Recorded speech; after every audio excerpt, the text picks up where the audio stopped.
عالم غیب حاجت روا وغیرہ صاف کیا مخلوق کے بھی ہو سکتے ہیں؟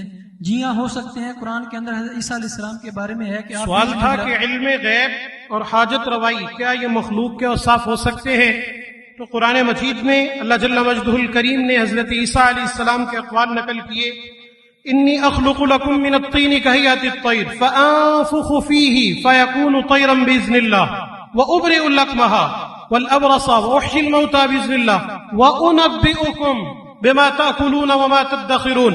قرآن کی نص سے ثابت ہے جناب عیسیٰ علیہ نبینا علیہ السلام غیب کا علم رکھتے تھے، انہیں بتاتے تھے کیا کھا کے آئے ہو۔ اور آپ جانتے ہیں اصول شاشی میں پڑھا، نور الانوار میں پڑھا کہ جب عام کا حکم نص قطعی کا جو عام ہو، نص قطعی سے اس کی تخصیص کر دی جائے، عام مخصوصاً بات کر دیا جائے، تو پھر دلیل ضمنی سے بھی تخصیص کی جا سکتی ہے۔ جب نص قطعی سے مخلوق کے لیے علم غیب ثابت ہے، نص قطعی سے باذن اللہ حاجت روائی ثابت ہے، تو اللہ تعالیٰ کی مخلوق میں رب کی اجازت سے پایا جانا یہ شرک نہیں ہے۔ جواب درست دے دیا ہے۔